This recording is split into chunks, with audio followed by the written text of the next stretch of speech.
Une grande première en Afrique.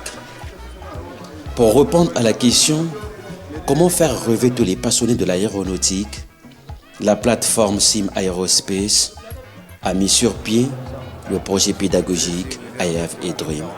Depuis nos débuts, ça fait 2 ans, nous avons commencé par un premier simulateur de vol qui a été exposé dans différents endroits. Et aujourd'hui, le simulateur de vol de Sim Aerospace est installé à l'aéroport Maya Maya dans le hall départ. Et depuis 3 mois déjà, les Brazzavillois et les Congolais peuvent apprécier l'univers de vol, le cockpit d'un avion avant de prendre leur envol. Et donc nous avons entamé depuis le début de cette année un second projet, I Have a Dream. Alors le projet I Have a Dream au lycée technique consistait à fabriquer un second simulateur de vol, mais beaucoup plus perfectionné, beaucoup plus performant. Et il s'agissait de construire un avion Beechcraft B1900, qui est un avion de 19 places utilisé pour l'aviation régionale. Alors, pour ce faire, nous avons voulu associer les élèves du lycée technique en faire un projet pédagogique, c'est-à-dire faire de l'échange et d'expérience entre nous, Sim Aerospace, puis les élèves qui sont déjà dans un lycée technique, qui font de la mécanique, de l'électricité, de l'électronique. Donc c'était pour nous une opportunité de donner à ces gens le moyen de s'exprimer, d'exprimer ce qu'ils savent faire et surtout aussi d'apprendre quelque chose de nouveau. C'est vrai que les gens, ils font de la mécanique, ils font de l'électricité, mais généralement ils ne le font pas appliquer dans un domaine précis. Alors là, nous avons eu l'idée de faire appliquer tout ce qu'ils savent déjà dans un domaine qui est l'aéronautique et qui est un domaine très passionnant. Alors le projet a beaucoup évolué depuis, donc nous avons commencé par les dessins, nous avons fait des croquis, nous avons fait tout ce qui est mécanique, les structures. Après nous sommes passés au travail du bois pour faire le cockpit, nous avons touché le côté électronique. Aujourd'hui nous avons déjà entamé le côté informatique avec la programmation des logiciels. Et le simulateur de vol est déjà assez évolué, comme vous le voyez, à plus de 90%. Il reste certains détails à faire, notamment le côté design, parce que c'était un aspect très important sur le côté commercial aviation. Donc le design du simulateur de vol, le revêtement intérieur, les détails sur les switches, les détails sur l'ergonomie du cockpit, c'est très important pour le pilote pour savoir où se trouve le bouton 1, le bouton 2, et il y a une certaine logique dans un cockpit. Donc il faut toucher à tous ces détails-là et c'est là où nous sommes en train de travailler actuellement. Faire un tel projet, il faut beaucoup d'ambition, beaucoup de confiance en soi. Et c'était très impressionnant de savoir que quand le projet arrive au lycée technique, je m'entretiens pour la première fois avec les élèves. Je leur dis, vous savez, on va construire un simulateur de vol. Ils ont pris ça pour une blague. Alors, ils savent déjà ce que ça représente en termes de coûts. Et la première des questions qu'on m'a demandé, mais monsieur, où est-ce qu'on va trouver l'argent pour financer un tel projet? C'était assez osé. Et donc, nous avons eu l'opportunité de dire à ces élèves que, bon, d'accord, nous avons à peu près 100 000 francs dans la poche, mais on va commencer avec les 100 000 francs. Et vous allez voir, chaque semaine, quelque chose va se compléter, juste à ce que ce projet arrive à terme. Alors, c'était ça le grand moment, c'était le challenge de faire comprendre à ces élèves-là qu'avec très peu de moyens, on pouvait oser faire quelque chose de grand. Et ça, c'était le moment le plus fort au départ. Et puis, il y a eu le moment où nous avons commencé à faire tout ce qui est croquis. Quand les croquis ont été finis, qu'il fallait passer à l'exécution, ils ont fait la fabrication de plusieurs éléments du socle. C'était la première fois qu'on assemble quelque chose qui a été fait sur un papier. Et pour ce faire, les élèves avaient fait un croquis sur le sol qui représentait à l'échelle 1 le simulateur de vol.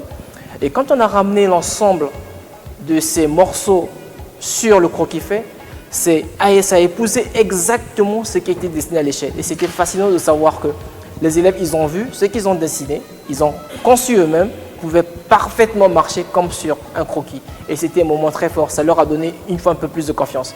Une façon de faire comprendre aux élèves techniciens que l'avion n'est rien d'autre qu'une suite logique de la physique dans laquelle 4 forces s'annulent. Le poids de l'avion, la pesanteur, la force de propulsion et la résistance de l'air. C'est ainsi, à l'aide des éléments mécaniques tels les planches, les métaux, le fil électrique, de la peinture et bien d'autres, les élèves du lycée technique 1er mai de Brazzaville sont partis d'un rien pour matérialiser à bon escient un simulateur de vol par la fabrication d'un cockpit d'avion de type moderne. Qui l'aurait cru, tant par la qualité de design, le revêtement intérieur du cockpit et la nécessité de toucher à tous ces détails pour saisir, je reprends cette partie, et la nécessité de toucher à tous ces détails pour saisir la logique d'un vol d'avion. Ces élèves ont marché sur un croquis, prouvant que le domaine de l'aéronautique s'avère très appliqué et très passionnant avec les programmations des logiciels. Fiers de leur prouesse, quelques élèves ont fait part de leur sentiment.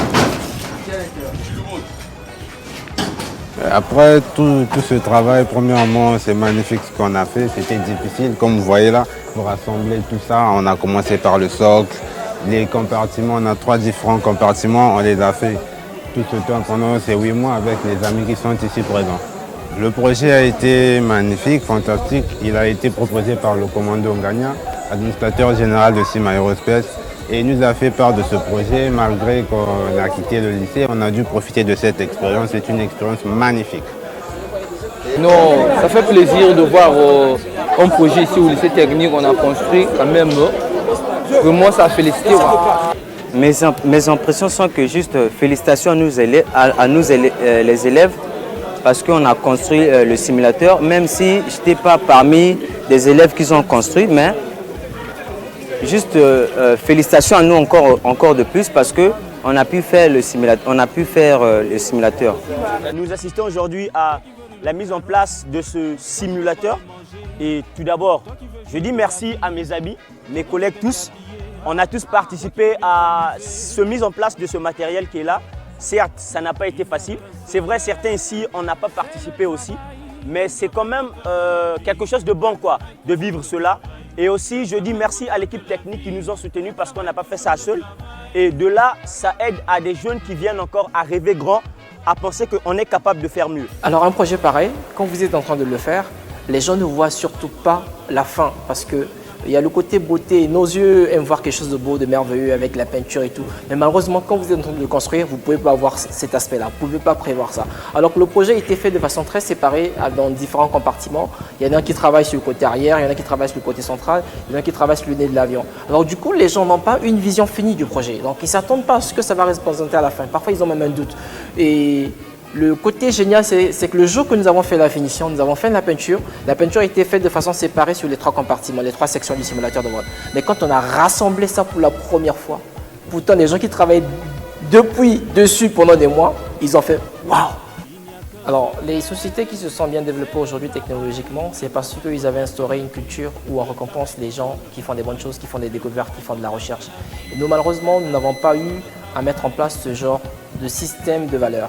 Et aujourd'hui, je pense que faire une semaine africaine des sciences permettra à tous ces entrepreneurs, tous ces génies en herbe qui sont dans nos quartiers, qui fabriquent des véhicules, qui fabriquent des petites choses, qui fabriquent des choses avec des éléments élémentaires, qui font des grandes choses, pourront enfin avoir l'opportunité de montrer au monde ce qu'ils sont capables. Et si, avec ce genre d'initiative, on commence à récompenser et primer ces gens-là, ça va inciter d'autres personnes qui sont à la maison, qui fabriquent des petites choses, de dire « Ah d'accord, si je fais quelque chose, je vais être récompensé, donc il faut que je travaille mieux ». Alors cette activité, c'est une très bonne activité pour pouvoir susciter l'innovation, encourager les entrepreneurs, encourager les développeurs et tous ceux qui ont envie d'entreprendre dans le secteur industriel. Alors pour réaliser ce projet, nous avons eu besoin de beaucoup de ressources. Et pour moi, la ressource la plus importante que nous avons vraiment utilisée, c'est la ressource humaine. Toutes ces personnes qui ont contribué à réaliser ce projet. Je pense à ces instructeurs, je pense à ces professeurs du lycée technique, je pense à ces élèves, je pense aux hommes de Vérité 242 qui tiennent la caméra, qui ont fait des reportages superbes, qui ont fait des bandes annonces. Je pense à toutes ces personnes qui ont contribué, qui sont venues nous encourager. C'est quelque chose de formidable. C'est une ressource qui est formidable. Pour moi, la ressource humaine, je pense qu'aujourd'hui, elle est capitale pour des startups. C'est la ressource la plus importante. En fait, ce n'est pas forcément l'argent qu'on a besoin, mais surtout des gens pour pouvoir appuyer un projet. C'est un grand merci que j'adresse à tous les Congolais, partout là où ils sont, qui ont soutenu d'une façon ou d'une autre ce projet, parfois avec un petit clic sur Facebook, c'est très important, qui ont partagé ces posts, tous ces gens qui ont parlé de ce projet dans leur environnement, dans leur entourage. C'est un grand merci. Merci à vous. Merci pour ce projet à Evergreen, CIM Aerospace. See you. La vie, le travail, toujours le travail moteur de la vie, le travail, toujours le travail. Le travail moteur de la vie, le travail, toujours le travail.